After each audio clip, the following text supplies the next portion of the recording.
시간 주학에 맞춰 묵도 드림으로써 주일배를 시작하겠습니다.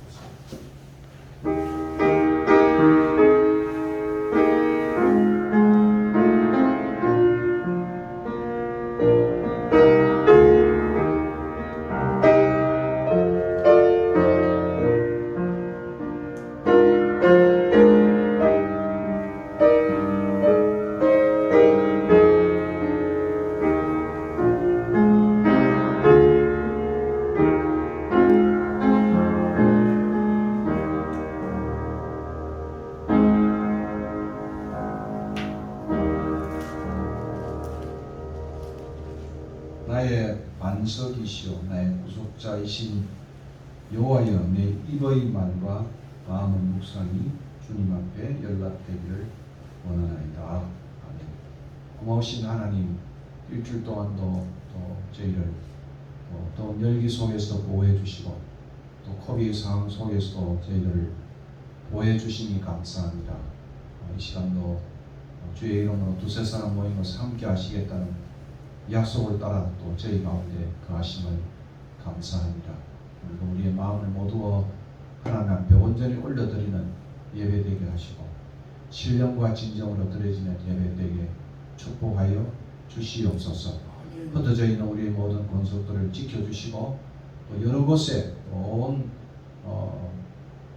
곳에 흩어져 있는 우리의 자녀들도 이 시간 지켜주시옵소서.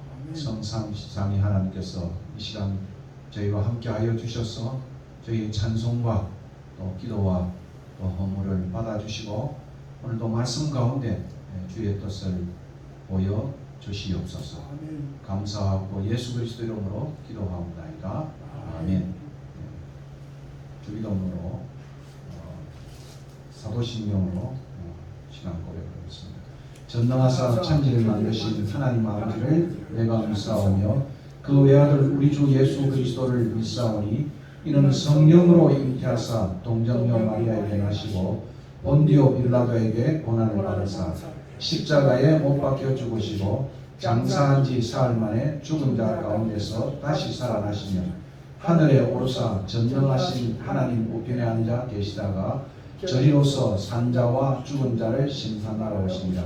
성령을 믿사오며 거룩한 공회와 성도가 서로 교통하는 것과 죄를 사하여 주시는 것과 몸이 다시 사는 것과 영원히 사는 것을 믿사옵나이다. 아멘. 찬송가 67장 함께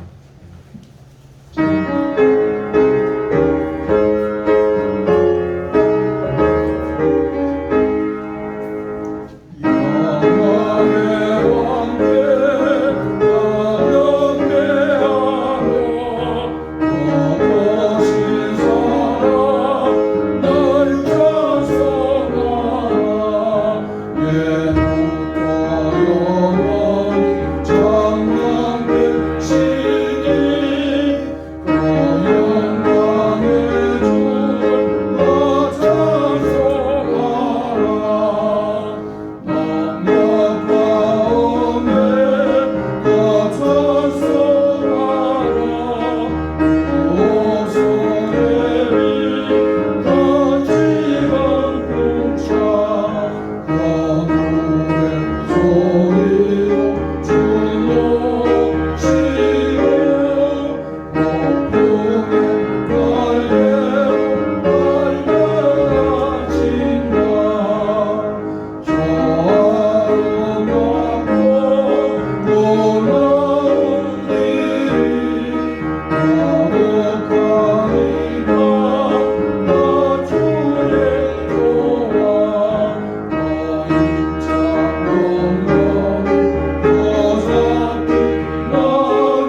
강영철 장로님 기도해 주십시오.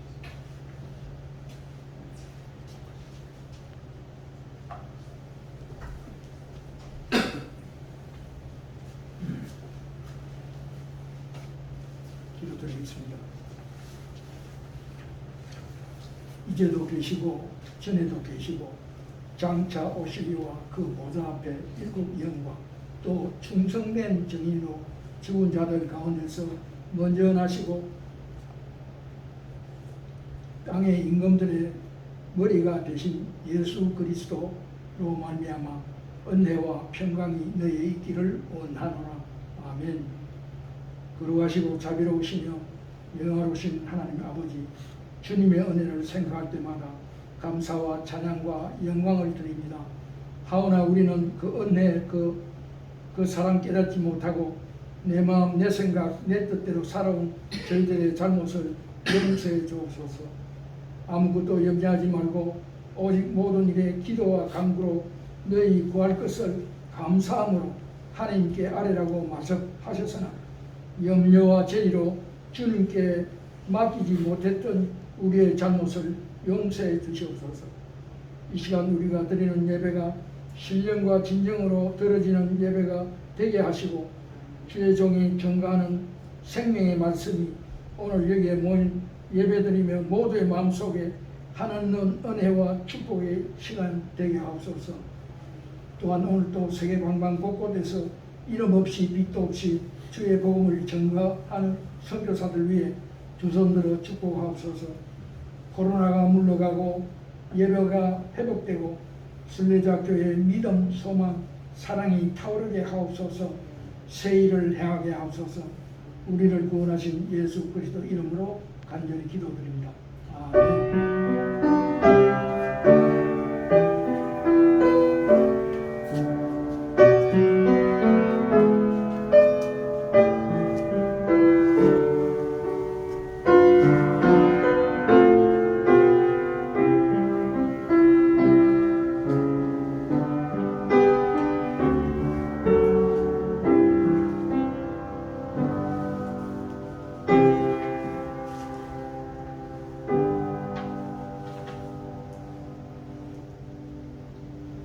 우리에게 주신 하나님의 말씀은 오늘 좀 따라주세요. 지금 에어컨 소리예요. 조금 낮춰. 소리를 좀. 시편 19편 1절에서 6절입니다. 원래 14절까지인데 다음 주입니다. 오늘은 낮춰야 되지. 저 소리, 저 풍량 좀 낮춰. 소리가 좀 낮겠습니다. 다음 주일 7절 14절 두 번에 걸쳐서 시편 19편을 설교하겠습니다. 6절까지니까 함께 교독하시겠습니다. 하늘이 하나님의 영광을 선포하고 궁창이 그의 손으로 하신 일을 나타내는도다. 나에게 말하고 밤은 밤에게 시를 드나니 언어도 없고 말씀도 없으며 들리는 소리도 없으나 그의 소리가 온 땅에 통하고 그의 말씀이 하늘까지 이르도록 하나님이 하늘의 장막을 주셨다. 해는 그의 신방에서 나오는 신랑과 같고 그의 길을 달리기 기뻐하는 장사 같아서 같이 읽겠습니다. 하늘 이 끝에서 나와서 하늘 저 끝까지 운행하며 그의 열기에서 피할 자가 없도다. 더워가지고 6절이라는 말씀이 그의 열기에서 피할 자가 없다. 6절 말씀. 오늘 특별히 제목은 순례길에 읽는 그림책과 산책. 다음 주에는 순례길에 읽는 성경책과 산책. 제가 좋아하는 책과 산책이라고 그런 주제로 말씀을 나눌까 합니다. 아마 이 말씀은 아마 여러분 익히 아는 말씀입니다. 대체적으로 오늘 제가 이렇게 두 부로 나누어진 것처럼 1절과 6절이 한 부분으로 나누어지기도 하고 또 7절부터 14절까지를 또 한쪽 부분으로 나누기도 합니다. 2부로 구성되어 있는 하나님의 이 계시의 책이라고 말할 수 있겠죠. 제 1부는 오늘 설교할 본문은 창조의 책입니다. 그리고 제 2부는 하나님의 말씀, 성경책을 가리킵니다. 그리고 조금 쉽게 말하면 1부는 그림책이고 2부는 토라의 책, 말씀책입니다. 월드와 워드, 세상과 말씀, 이 두 부분으로 그렇게 짜여 있는 시편이기도 합니다. 신학적으로는 제 1부를 일반 계시, 자연 계시라고 부르고 제 2부를 특별 계시다 이렇게 부르기도 합니다. 어떤 분은 큰 책은 우주에 관한 일부에 해당하는 것이고 작은 책, 그것은 성경의 내용이다 이렇게도 부르기도 합니다. 둘 다 그 기원이 이것이 자연이든 자연이라는 말을 또 좋아하지 않는 분은 창조 세계다 이렇게도 표현할 수 있겠죠. 다 기원과 저작권이 하나님입니다. 또 이 둘을 또 함께 읽어야 우리가 완벽해지는 거예요. 특히 영국의 캠브리지 대학의 영문학 교수였던 옥스퍼드에서 가르치기도 했어요. 그러나 주로 이제 캠브리지 대학의 영문학 교수인 C.S. 루이스, 그 유명한 나나의 연대기를 했던 C.S. 루이스는 이 시편을 극찬을 했습니다. 이 시편은 시편 가운데 가장 위대한 시편이며 세상에서 가장 위대한 서정시 중에 하나이다. 이렇게까지 극찬을 했던 시편이 바로 오늘 이 시편입니다. 여러분 잘 아는 조셉 하이든, 이 위대한 시편 중 전반부를 그의 오라토리오 천지창조 제1부 마지막에 코러스로 천사들의 합창이 결국 저 하늘이 주 영광 만하네, 아마 여러분 너무도 잘 기억하는 그런 부분일 것입니다. 너무도 웅장하고 장엄하게 1년 이상 하이든은 이 곡을 작곡을 하고, 그리고 잔 밀턴의 신라본을 오랫동안 보면서 기도하면서 이 오라토리오를 작곡을 했다, 그렇게 알려지고 있습니다. 하나님이 지으신 창조 세계는 어찌 철학가만의 그러한 찬양이겠습니까? 문학가의 눈에도 그리고 음악가의 눈만이 아니라 아마 사진 작가나 미술가의 눈에도 창조는 지혜고 영광이고 신비고 은혜다, 이렇게 우리가 이해할 수 있는 것입니다. 다시 말하면 창조 세계는 하나님의 위대하신 그림책입니다. 오늘 제목처럼 은총의 그림책이다, 또 자신을 나타낸 그림책이다, 이렇게 표현합니다. 이 아름답고 오묘한 그림책을 보며 인간은 하나님의 지혜와 또 천지창조를 할 때 여세 동안 또 창조를 하면서 보시기에 좋았더라. 그 말은 미적인 것만이 아니고 goodness, 선함을 말합니다. 그러니까 하나님의 지혜와 하나님의 도덕성, 선함과 그리고 능력과 영광과 그리고 신비를 우리는 이 창조 세계를 보면서 고백하고 그리고 찬양하게 되는 것입니다. 하나님이 지으신 이 세계인 창조의 책은 하나님의 지혜와 능력과 영광을 드러낸다고 한다면 7절부터 14절에 나와요. 특별히 7절부터 11절에 나와 있는 하나님의 말씀은 우리에게 구원의 길과 능력을 알려주고 있는 그러한 책이기도 한 것입니다. 이 위대한 두 선물, 어떤 분은 선물 1, 선물 2를 가지고 설교하기도 했습니다. 창조와 말씀 앞에 자신을 돌아보면서 결국 인간은 오늘 14절에 제가 예배 기원에 낭송한 것처럼 내 입술의 말과 마음의 묵상이 주께 연락되기를 원하나이다. 창조를 바라보고 말씀을 바라보면서 인간이 할 수 있는 그 반응이 뭐냐? 그것은 바로 예배자로 쓰는 거예요. 예배자로 쓰는 것이다. 이렇게 생각을 합니다. 우리는 순례길을 걸으면서 이 두 책을 통하여 하나님이 어떤 분이신가를 배우게 됩니다. 여러분이 시편을 읽어보면 시편 기자가 노래하는 것처럼, 고백하는 것처럼, 탄원하는 것처럼, 또 감사하는 것처럼 하나님이 어떤 분이신가를 우리가 깨우치게 됩니다. 그리고 인간의 도리가 무엇인지를 깨우치게 되는 것입니다.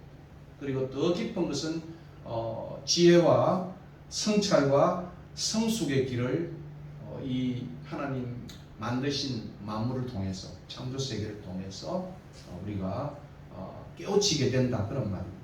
그래서 여러분이 아시는 동양학, 특별히 노자와 장자의 사상, 또 노자의 사상이라고 말할 수 있겠죠. 이런 동양은 자연을 통해서 인간의 도리를 깨우치는 것입니다. 그 중에 특별히 노자는 무의자연이다. 무의자연. 인간이 뭘 하는 것이 아니라 자연 속에 자연 자체가 도가 되어져서 그 속에 인간이 깨우치는 것이다. 이렇게 무의자연을 그는 설파를 했습니다.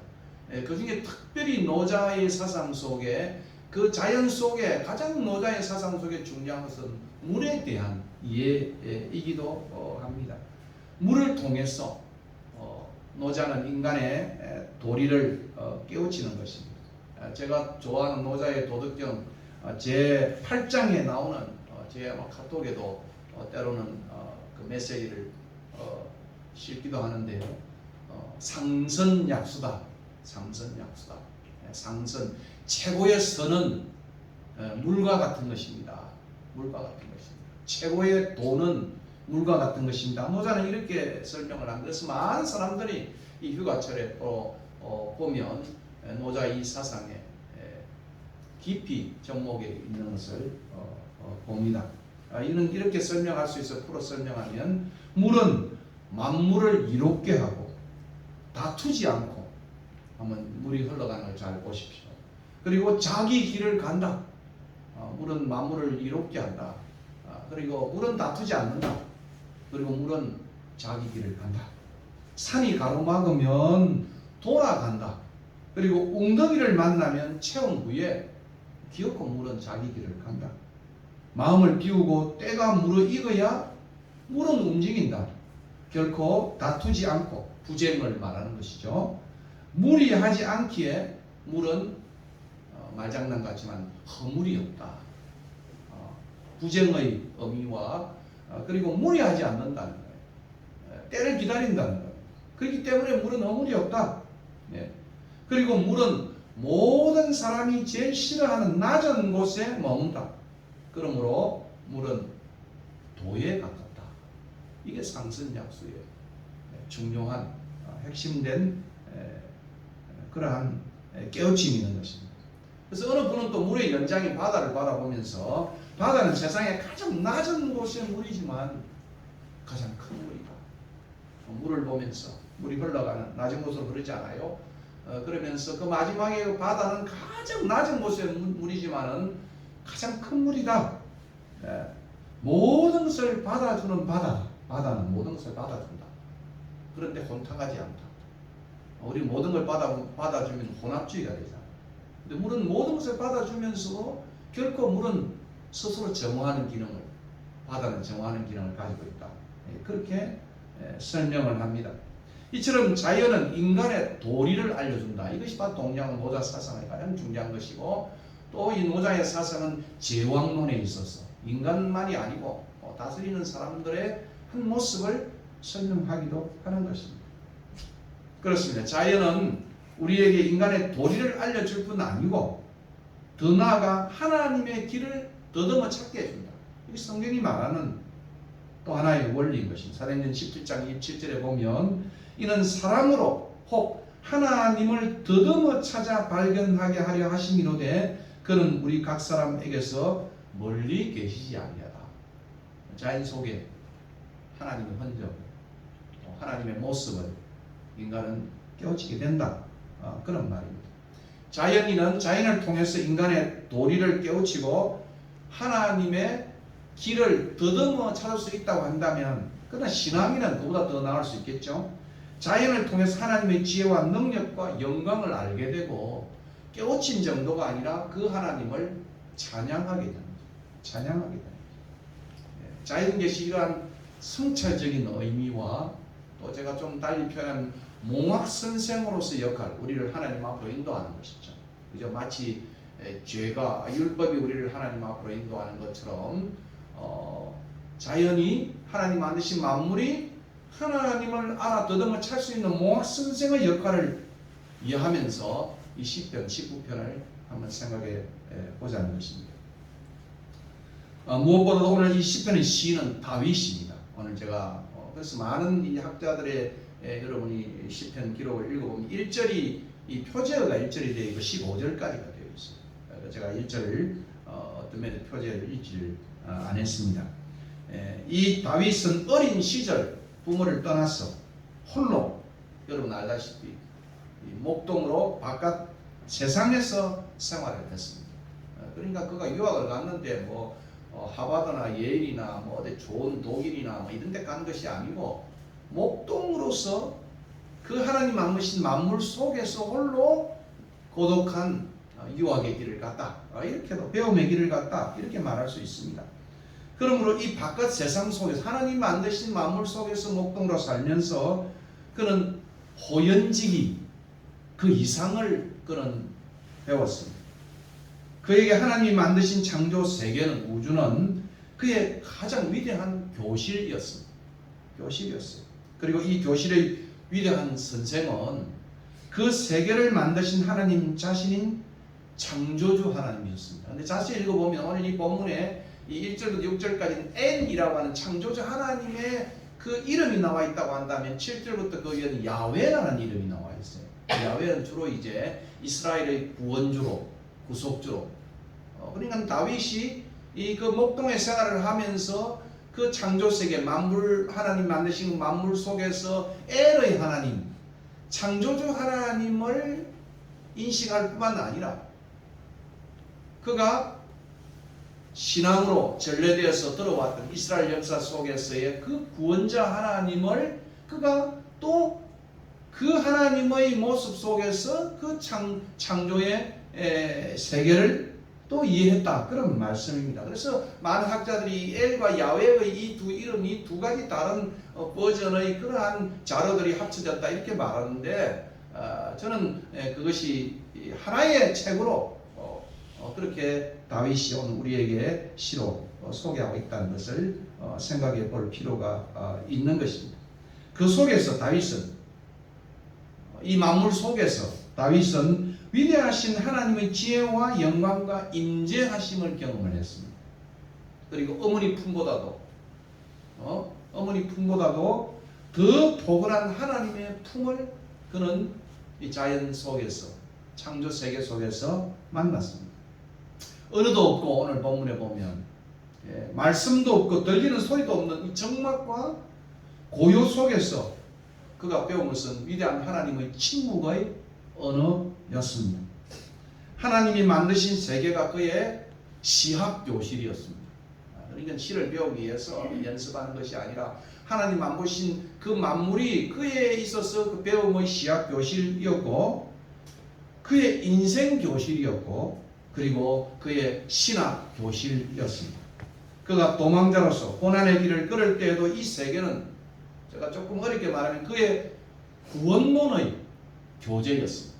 만물이. 그래서 하나님은 나의 피할 바이시다. 하나님은 나의 해시다. 하나님은 나의 산성이시다. 그동안 있었던 그 산성을 바라보면서 그는 그렇게 하나님이 만드신 만물 속에서 하나님의 위대한 구원을 그는 읊조리게 되어졌다. 그런 말입니다. 하나님이 만드신 세계가 그의 소위 말하면 시학교실로 끝나는 것이 아니라 신학교실이며 인생교실이었다. 그런 의미인 것입니다. 오늘 교실 안에 갇혀있는 우리 학생들, 그죠? 과외든 학교든 간에 그런 학생들과는 달리 그가 자연 속에서 가진 사유와 배움의 공간은 대단히 크고 넓고 깊었습니다. 산만큼 크고 우주만큼 넓고 계곡만큼 깊었습니다. 그러나 그의 사유와 뼈음은 크고 넓고 깊은 것은 이 사유와 뼈음이 크고 넓고 깊은 것은 큰 산과 넓은 우주와 깊은 계곡 때문이 아니었습니다. 한없이 크고 넓고 깊으신 하나님 때문이었다고 그렇게 말할 수 있습니다. 여러분 최근 건축계의 아이돌 잘생겼죠. 안경으로 쓰고 아마 앞으로 이제 정치하시는 분은 이 친구하고 좀 친해서 박원순 씨가 서울시를 운영하면서 성효상시를 중심으로 해서 그 도시 건축을 해왔지 않습니까? 근데 유현준이라고 하는 이 친구가 건축계의 아이돌이라고 불러요. 제가 세 권의 책을 지금 거의 다 읽고 있습니다. 공간이 만드는 공간이라고 하는 책. 어떻게 살겠습니까? 아주 인문학에 뛰어난 친구예요. 이 건축가는 그래 공간이 만든 이 공간이라고 하는 이 책에서 그는 교실의 높이가 우리 한국의 교실의 높이는 다 260cm 다 규격화됐어요. 그래서 교실 높이가 260cm 이상이 되어야 이분은 학생들이 창의성을 가질 수 있다. 그렇게 설명을 했습니다. 여기는 앞으로 집을 지어도 제 집은 이제 제가 사는 방은 제가 공개를 잘 안 하고 있어요. 거기 보면 요만한 한 4평, 5평밖에 안 되는데 위로 한 5m가 뚫혀 있어요. 그러니까 굉장히 공간이 쾌적해요.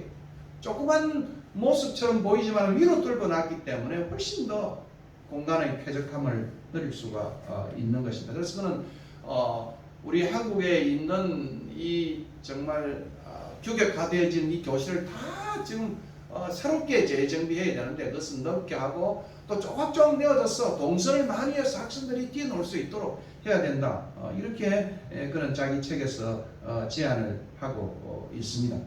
그런데 다윗의 강의실은 막힌 천장이 없는 강의실이었습니다. 참 그의 강의실은 천장이 없었어요. 온 하늘이 다 뻥 뚫려 있었어요. 그래서 그의 미학적이고 시학적 창의성은 하늘 끝까지 열려 있었다. 하늘 끝까지 열려 있었다. 그의 위대한 시편들은 이렇게 탄생되었습니다. 앞에서 언급한 대로 C.S. 루이스는 특히 이 시편을 극찬했던 이유도 바로 거기에 있다고 저는 생각을 합니다. 이와 같은 이해 속에 우리는 다윗의 이 시편을 묵상해 보고자 하는 것입니다. 저는 이러한 다윗 시편의 묵상을 요즘 말로 해서 다윗 시편의 멍때립니다.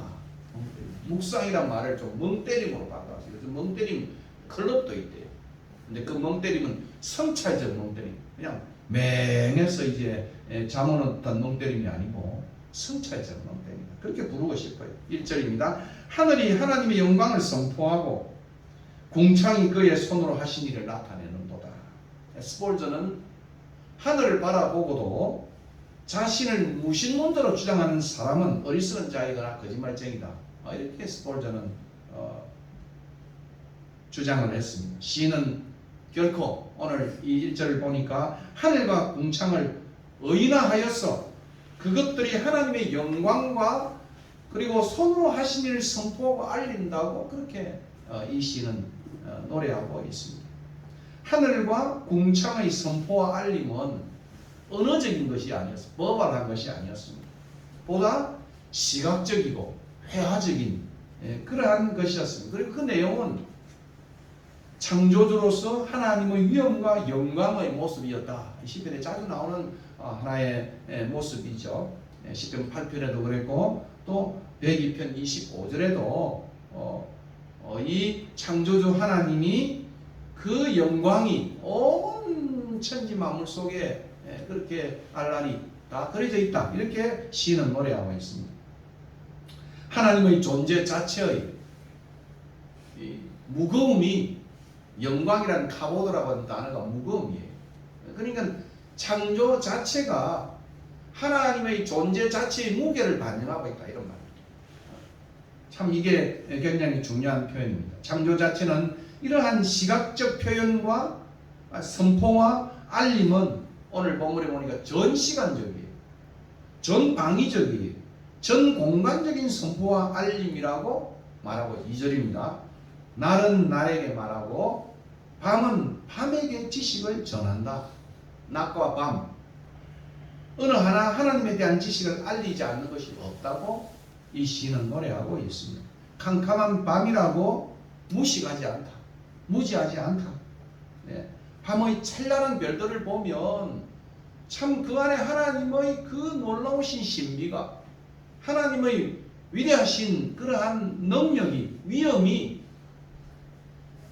그 별들 속에 밤하늘 속에 가득 차 있는 것입니다.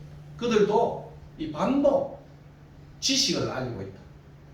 무식쟁이가 아니다. 그런 이야기죠. 오늘 이 보니까 밤은 밤에게 지식을 전한다. 여러분 동방 박사의 이야기를 보면 동방 박사는 별을 보고 주님께 나왔지 않습니까? 그러니까 별이 옛날에 정승술이나 이런 바벨론의 고대 건동을 보면 많은 별들이 미래와 운명과 인생을 이야기하지 않습니까? 그러니까 이 하나님이 밤은 밤에게도 그 하나님에 대한 지식을 알려주고 있다는 의미이기도 한 것입니다.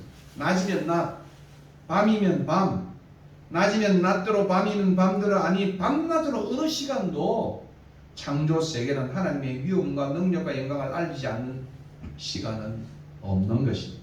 반드시 언어적으로 알려져야만 알려지는 것은 결코 아닌 것입니다. 때로 우리가 보면 언어적인 힘보다는 이 버발한 그런 랭귀지보다는 바디 랭귀지나 비주얼 랭귀지가 어떤 때는 더 효과가 클 때가 참 많이 있는 것 같아요. 말보다 표정과 모습, 더 나아가서는 삶의 언어가 더 큰 영향력을 주기도 하는 것입니다. 말보다는 이러한 표정과 모습 속에서 인간이 가지고 있는 내면을 우리가 발견하게 된다는 말씀이죠. 그러므로 창조를 통한 이러한 하나님의 소통과 메시지는 무언의 언어로서 전 공간적이고 전 우주적이라고 시는 노래하고 있습니다. 오늘 3절이죠. 언어가 없고 말씀도 없으며 들리는 소리가 없으나 그의 소리가 하나님의 소리가 온 땅에 통하고 그의 말씀이 세상 끝까지 이른다고 시는 노래하고 있습니다. 다시 말하면 하나님의 창조 세계 자체가 하나님의 메시지랍니다. 창조 세계는 소리나 언어로 말하지 아니하고 그 자체가 하나님의 소리고 하나님의 메시지인 것입니다. 언어적 시학적 메시지만 그 효과가 큰 것이 아니라 시각적, 회화적 메시지도 대단히 그 효과가 큰 것입니다. 사실 시학적 메시지는 여러분 시학도 보면 그냥 여러분이 소위 말하면 산문과 운문을 볼 때 사실 운문의 이 시학은 여백이 있어야 되잖아요. 여백이 있어야만 그 시학이 있는데 여러분 10편 23편을 그냥 쭉 그냥 산문처럼 써 놔놓으면 의미가 결코 잘 전달되지 않아요. 그러니까 이 시학은 구조를 따라서 연을 이루면서 그렇게 하나의 소위 말하는 시각적 효과를 가져야면 그것이 시학으로서의 힘을 전달해 간다고 생각을 하는 것입니다. 이제는 들려지는 메시지보다 소리의 메시지보다 보여지는 메시지 속에 살아가는 세상이에요. 포스트 리트럴한 사회다.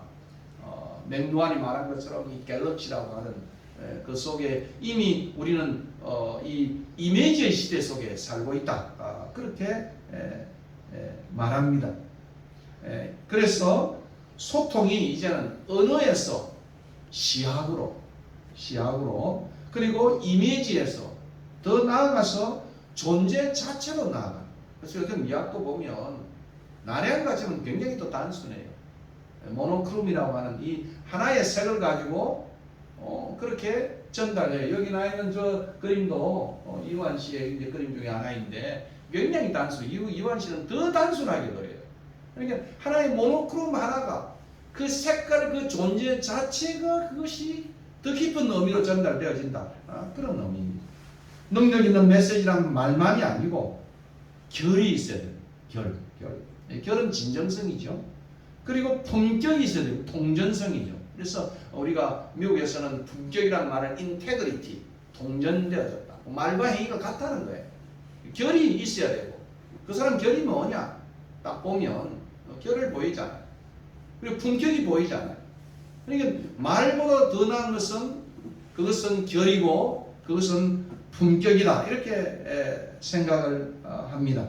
언어의 천박성과 언어의 관념성, 피상성과 언어의 경직성을 넘어서서 존재의 무게를 드러내는 결과 품격을 말하는데 창조 자체는 바로 그런 하나님의 갑오드, 하나님의 무게가, 그죠? 하나님의 무게가, 하나님의 위엄이 창조 자체에 나타난다.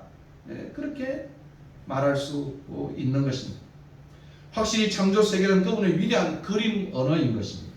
사도 바울은 로마서 1장 20절에 이렇게 말합니다. 창세로부터 그의 보이지 않는 것들 곧 그의 영원하신 능력과 신성이 그가 만드신 만물에 분명히 보여 알려졌나니 그러므로 그들이 핑계하지 못할지니라.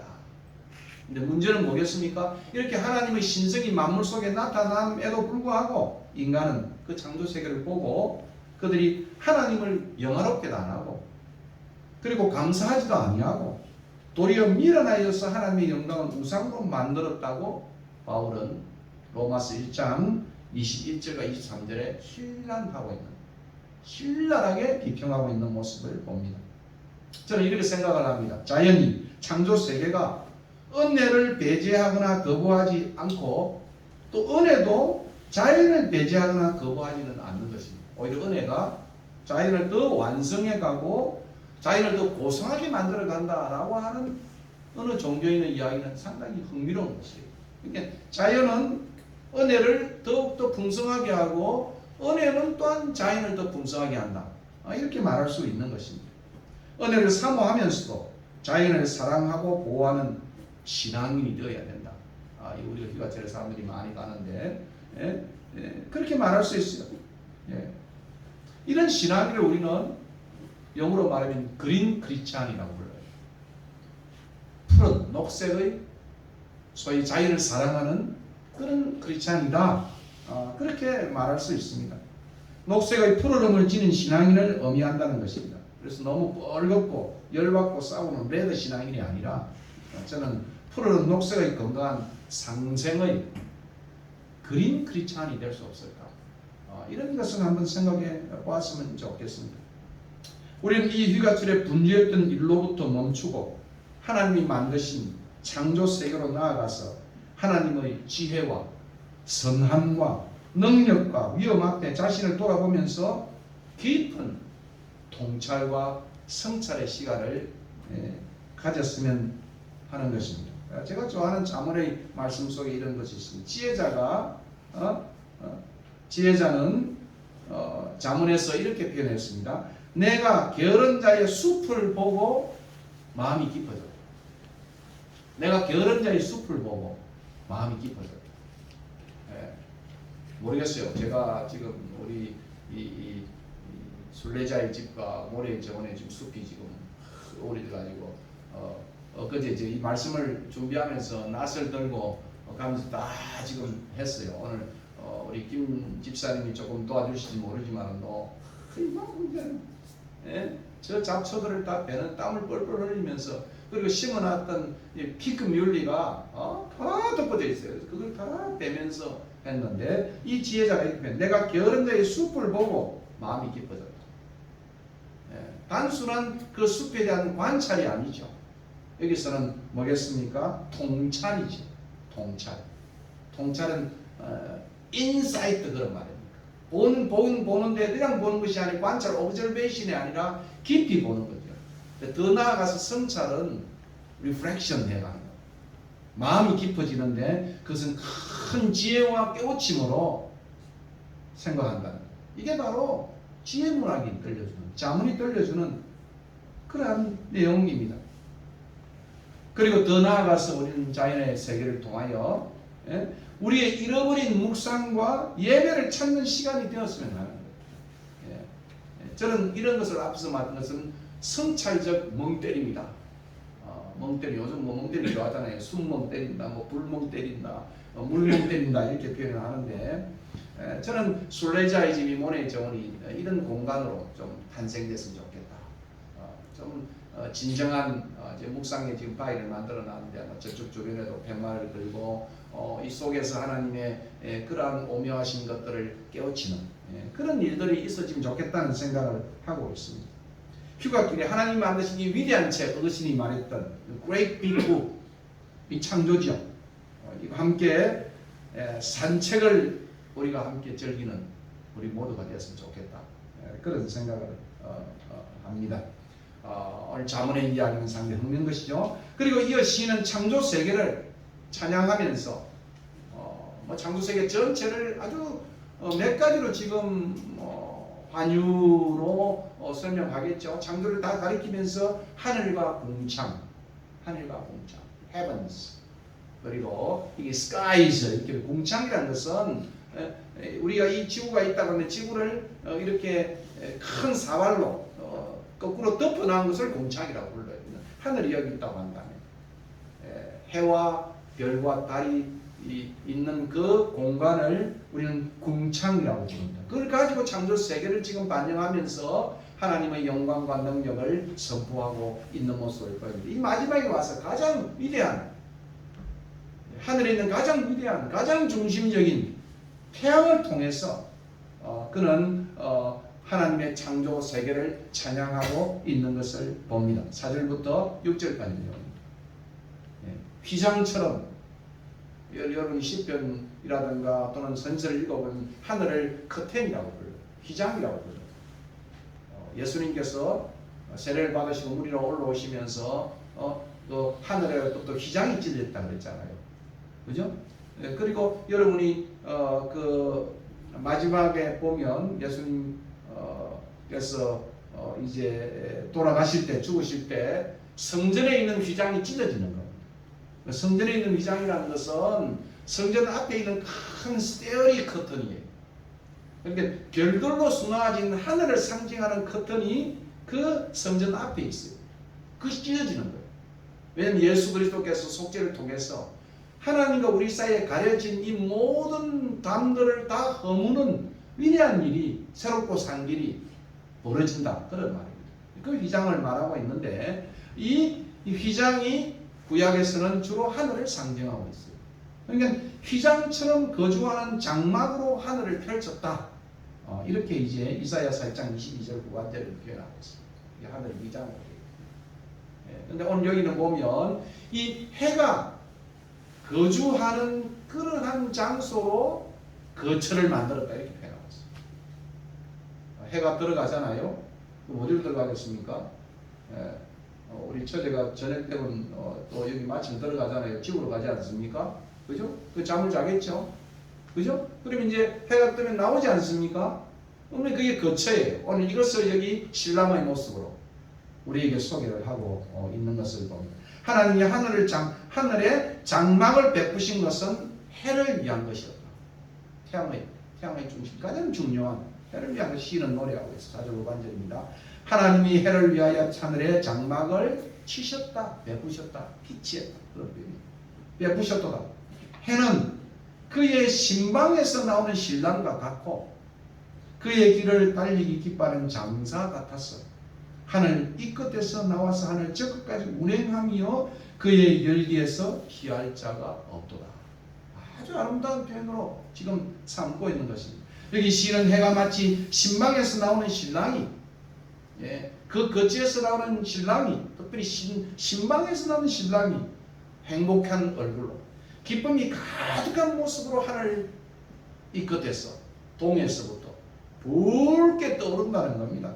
떠올라서 이제는 그 해가 운행을 하는데 마치 그것은 용사가 달려가는 모습으로 힘차게 그 길을 하늘 저 끝 서쪽으로 완주하며 달려가는 모습으로 운행한다고 정말 멋들어지게 노래하고 있습니다. 여러분 조금만 이 시편을 공부해 보면 이 시편 속에서는 고대 근동의 태양에 대한 그러한 묘사들이 이 신랑과 그리고 또 뭐겠습니까? 용사에 대한 모습들이 자세히 나타나요. 그것을 설명하고 있는 것, 다시 이제 풀어서 설명하고 있는 겁니다. 그리고 태양의 빛과 그 열기와 함께 그것을 피할 자가 없다고 노래하고 있습니다. 하늘 가운데 있는 태양 역시도 빛과 열기로 하나님의 존재를, 영광을 명확하게 드러내고 있는 것입니다. 근데 놀라운 것은 고대 근동의 태양이 다 신이잖아요. 태양 숭배 사상이 있잖아요. 근데 이 시인은, 이 다윗은 태양을 숭배하는 신으로 신격화시키지 않고 있어요. 하나님의 영광을 드러내는 하늘의 정인으로서의 역할로 말하고 있는 것입니다.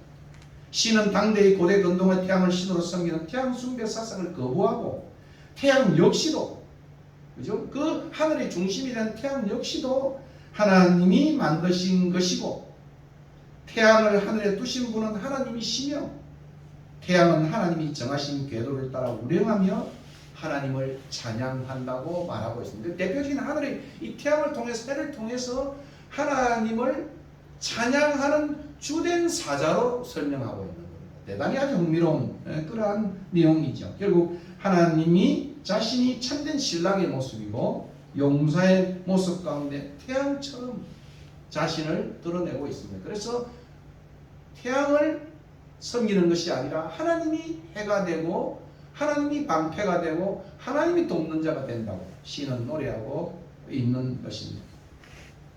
빛과 열기로 생명을 주시고 시들게도 하시는 생명을 주이며 심판주 되시는 하나님의 존재에 피할 자가 없음을 시는 노래하고 있습니다. 결국 시는 오늘 우리들에게 이 시를 통하여 하늘과 궁창을 만드신 그 하나님이 또 하늘과 궁창이 하나님의 영광과 능력을 드러낸다고 한다면, 그리고 그 중심에 있는 태양조차도 하나님의 영광을 더없이 드러낸다고 노래하고 있는 것입니다. 결국 하나님의 영광을 바라본 우리는 14절의 마지막에 있죠. 그죠? 예배자로 서야 합니다. 오늘 시는 우리에게 권고하고 있는 것입니다. 마지막 부분들은 다음 주에 좀 설명해 드리도록 하겠습니다.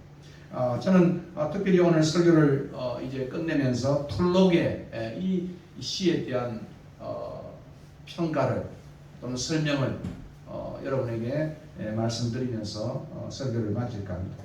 세상 모든 사람들이 하나님의 영광을 말하지 않는다 할지라도 위에 있는 하늘은 쉬지 않고 그분의 위엄과 영광을 끊임없이 선포할 것이다. 그들은 영원히 설교하는 자들이다. 끊기지 않는 사슬처럼, 끊어지지 않는 사슬처럼 그들이 전하는 메시지는 날에서 날로 밤에서 밤으로 연속된다. 하나가 메시지를 전하면 다음이 이어서 또다시 이것을 선포한다. 한 날이 다른 날이 했던 것처럼 똑같은 장관을 연출하고 한 밤이 다른 밤이 펼쳤던 경이로움을 다시 펼치는 것이다. 하늘의 태양이 그 영광의 절정에 이르고 다른 모든 자연세계가 침묵할 때에도 거룩한 침묵은 들을 귀 있는 자들에게는 그 자체가 옹변이라고 시편 기자는 말하고 있다. 들을 귀 있는 자들에게 주어진 이 은혜가 오늘 우리들에게도 동일했으면 좋겠어요. 자연 속에서 하나님의 위대한 영광을, 하나님의 능력을, 하나님의 지혜를, 인간의 도리를 깨우쳐가는 우리 여러분 모두가 되기를 진심으로 축원합니다. 오늘 이 설교를 기억하면서 우리가 찬양하겠습니다. 78장 78장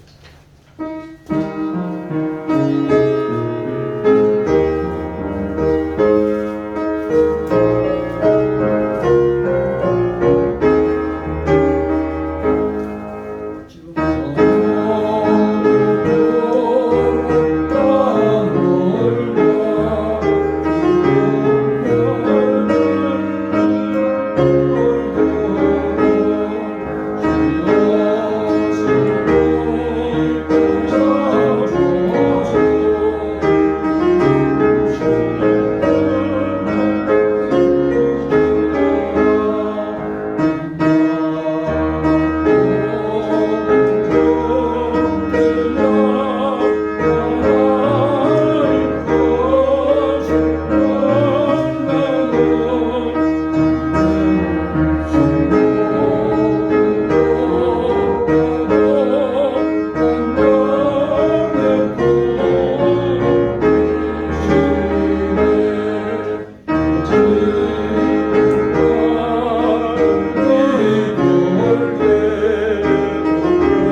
기도하십시오. 참 좋은 찬양이고 또 여러분이 이번 주 안에 하이덴의 친지창립하고 들으면서 기도하셨으면 좋겠습니다. 한번 우리가 기도하겠습니다. 1분 정도 말씀 생각하고 우리가 너무 우리 바쁜 일에 헌금 50장 1절 5장 1절 50장 5장 1절 부르고 기도해.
생각하면서 한 1분간 우리 자신을 돌아보고 하나님의 도리에 하나님의 또 능력과 지혜 속에 우리가 살고 있는지 그렇게 하나님 앞에 기도하는 우리가 됐으면 좋겠습니다. 다 같이 기도하겠습니다. 고마우신 아버지 하나님,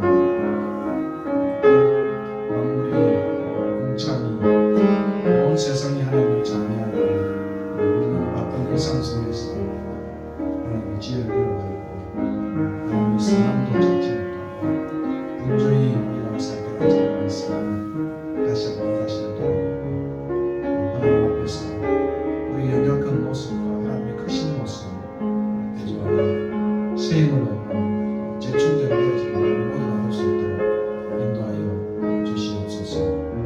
귀하신 하나님 주신 이 만물의 선물을 우리가 잘 누리며 보호하고 세상 사람들에게 하나님의 현존을 알려드리는 모든 것을 인도하여 주시옵소서.